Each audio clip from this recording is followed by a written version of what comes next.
Olá, meus queridos amigos, meus amados irmãos, aqui com vocês, Pastor Sinésio, e hoje é dia do quadro Respostas. Quadro Respostas. Aquele dia que nós separamos para responder perguntas que vocês nos enviam, área bíblica, teológica e tantas outras coisas que têm passado por esse quadro. E é um momento sempre muito prazeroso, né? Eu gosto desse quadro, porque permite crescimento não só para vocês, mas também para a gente aqui, que envolve pesquisa, conversa e tantas outras coisas. Então, dia de respostas, eu espero que seja um dia abençoado na sua vida, na sua casa e na sua família. Lembrando que o quadro Respostas faz parte do seu canal, A Palavra Responde. E antes de prosseguir, porém, deixa eu falar aqui dos nossos parceiros, aqueles que nos ajudam de alguma forma neste canal e nas nossas atividades ministeriais. Primeiro aqui, Ebenezer Contabilidade, a empresa que cuida aqui da toda a parte legal, né, da minha empresa, no caso, e que nesse momento pode ajudar muito vocês, tá? Estamos em período de imposto de renda e a Ebenezer pode aí então ajudar você a fazer a sua declaração, sua, da sua empresa, enfim. Precisa de ajuda nesse momento? Fala com eles. Também temos Mono Brownie, aqui já é gastronomia, brownies deliciosos, né? Que você pode adquirir também para suas sobremesas, para alguns momentos especiais junto com a sua família. E o VNC Studio, tratamento de imagens, de áudio, vídeos, que você precisar, fala com VNC Studios. Ok, queridos? É isso, tá? São os nossos parceiros e peço sempre também, né? Você nos ajude de outras maneiras. Veja, por exemplo, esse vídeo.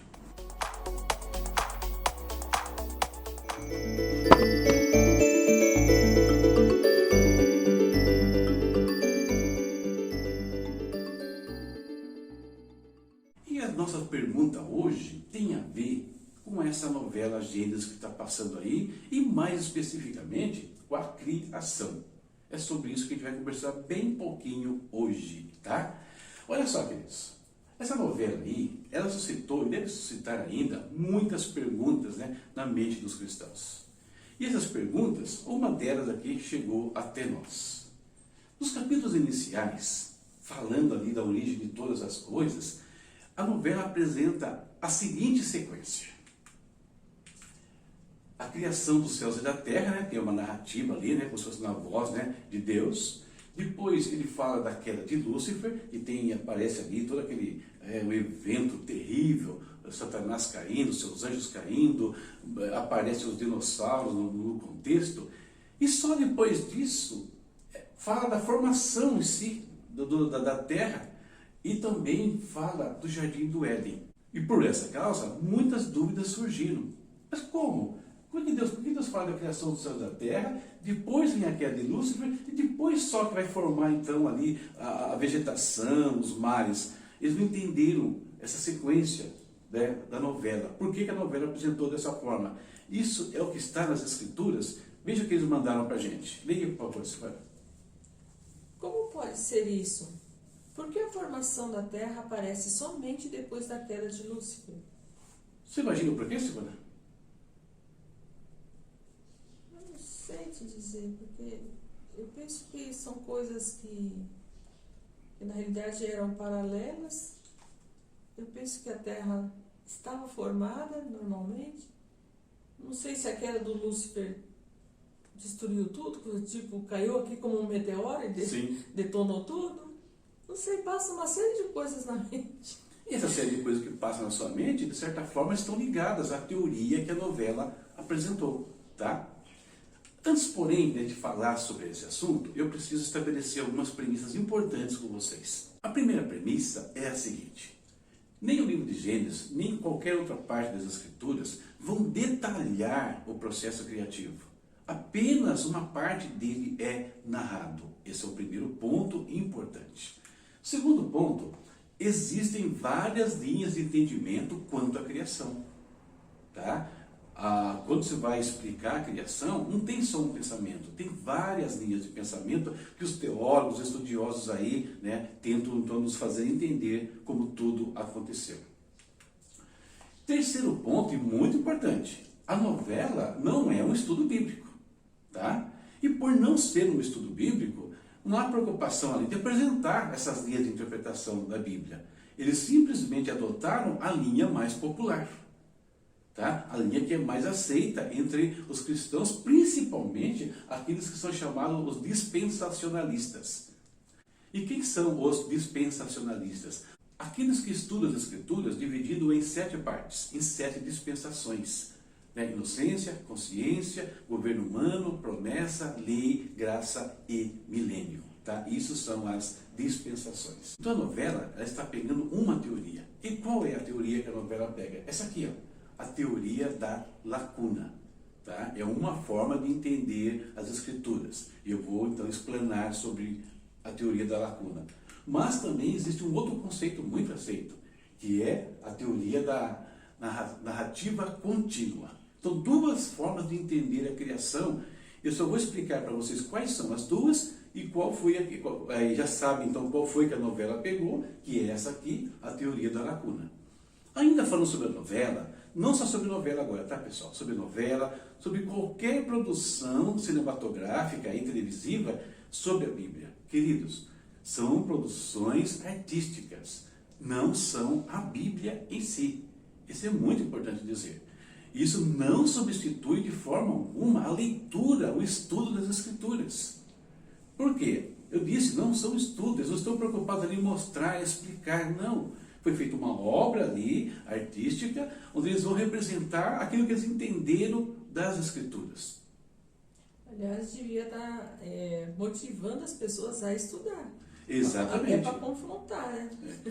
A pastora falou que é muito importante. Nós devemos estudar a Bíblia para confrontar filmes e essas novelas assim, para saber o que realmente é verdade e o que não é. Eu conheci uma pessoa, evidentemente não vou dizer para vocês quem é, e no início da conversão dela, ela falou isso para mim, que não gostava de ler, achava muito complicado ler a Bíblia. Então, o que ele fez? Qual é a estratégia? Ele pegou filme, foi juntando filmes e assistia filmes e mais filmes sobre a Bíblia. O problema que ele começou a achar que aquilo que os filmes falavam era o que estava de fato na Bíblia. E tinha algumas coisas que não era a realidade. Então eu expliquei isso para ele na época, né, para essa pessoa. Então, isso é possível acontecer de novo nos dias de hoje. Mas, explicações à parte, vamos ao que interessa. Vamos falar um pouquinho sobre a teoria da lacuna e sobre a narrativa contínua. Conceito 1, então, teoria da lacuna. O que é isso? A pastora Silvana vai ler algumas telas para vocês. Primeira. Essa teoria foi defendida em 1876 por C.H. Chambers, em sua obra As Idades Mais Remotas da Terra e a Conexão delas com o Espiritualismo Moderno e a Teosofia. Então, perceba, a teoria da lacuna ela é um pouco antiga, 1876. No entanto, ela é antiga, mas foi formulada quase 2000 anos depois que surgiram e que foi escrita a Bíblia. Percebe? Muito tempo depois, coisa muito recente para nós aqui. E o que preocupa nessa teoria, de imediato, é isso aqui, ó, a conexão, né, das idades remotas da Terra com espiritualismo moderno. Como assim? Teosofia? Ou seja, nós temos alguns elementos estranhos ligados a essa teoria. E diz mais. Outro defensor foi o Dr. Arthur Constance, autor do livro Sem Forma e Vazia. Chambers a tornou popular utilizando-se das notas da Bíblia de referência Scofield, 1917. Então aqui temos mais 2 homens, 2 estudiosos que também falaram a teoria da lacuna, tá? O Arthur Constance, Sem Forma e Vazia, e aqui, né, na Bíblia Scofield, tá? Nas notas de rodapé. A Bíblia Scofield, embora hoje não seja tão conhecida, ela foi muito popular entre os cristãos, entre os que estudavam a Bíblia na década de 80. Era uma coisa, né? Quem tinha uma Bíblia Scofield se sentia ali, né, com a melhor que tinha na época. Muito interessante. E nessa Bíblia também, então, eles falam da teoria da lacuna, tá? Ela é a linha que eles usam para explicar a criação. E tem mais, né? E no Brasil, essa teoria também é conhecida? Sim, muito conhecida, por conta desse livro aqui, ó. Lê lá, Silvana, por favor. No Brasil, tornou-se conhecida através da obra de N. Lawrence Olson, O Plano Divino através dos Séculos, também conhecida como Teoria do Caos, Teoria do Intervalo ou Teoria da Ruína-Restauração. Representa uma aproximação entre criacionismo bíblico, darwinismo, cosmogonias, mitologia e cosmologias modernas. Então, olha só, de novo, uma coisa interessante a gente percebe aqui, ó. Representa uma aproximação entre o criacionismo bíblico, até aí beleza, darwinismo, teoria da evolução, cosmogonias ou mitologias. Então, a teoria da lacuna, ela tem alguns elementos, como eu falei, estranhos ligados a ela, tá? Importante saber. E esse livro aqui, queridos, eu posso dizer assim, com experiência própria, porque eu vivi. Durante os meus estudos no seminário, ele foi um dos meus materiais didáticos. Então, alguns institutos teológicos por aí afora usavam esse material até bem pouco tempo atrás, ok? Então, foi muito usado aqui no Brasil, em algumas igrejas e alguns seminários bíblicos. Agora, o que é a teoria da lacuna de maneira simples? É isso aqui, ó, está na sua frente, a premissa básica da teoria da lacuna. E é o seguinte: Deus teria feito uma criação original, aquela narrativa que você vê na novela. No princípio criou Deus os céus e a terra. Então Deus fez uma terra perfeita ali, a criação que era para permanecer. Só que veio então a queda de Lúcifer. A teoria da lacuna sustenta que no momento que Lúcifer cai da região celeste, ele destrói, ele vai causar então todas as trevas, todo o caos que é narrado aí no versículo 2. A terra era sem forma e vazia, né? Então a queda de Lúcifer teria causado isso aqui. Por isso que logo em seguida vem a reconstrução da terra. Deus vai reconstruir a terra e ali então vai colocar o homem, vai colocar o jardim do Éden. É essa a teoria que a novela apresentou, basicamente, tá? Por isso que você viu aquelas cenas ali, naquela sequência, daquela forma. Eles estão aplicando a teoria da lacuna. Criação original, a destruição da terra, a queda de Lúcifer, a reconstrução a seguir. Ok? Então acho que aí responde parte da pergunta.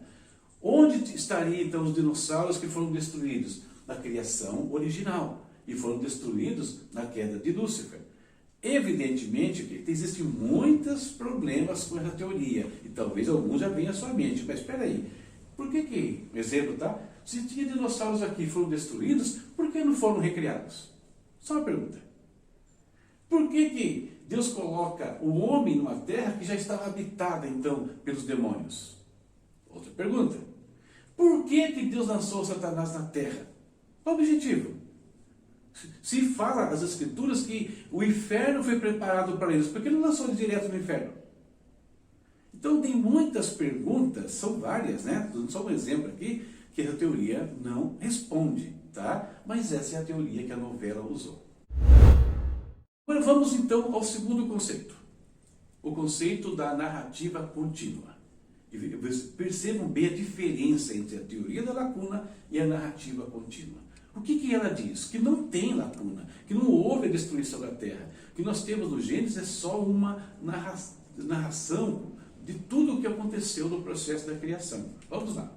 E aqueles que buscam o entendimento que vai harmonizar efetivamente conhecimento bíblico, teológico, exegético, ou seja, na interpretação correta do texto, eles vão adotar um pensamento que, como eu falei, não tem lacuna no Gênesis. Né? Nós estamos diante de um processo narrativo.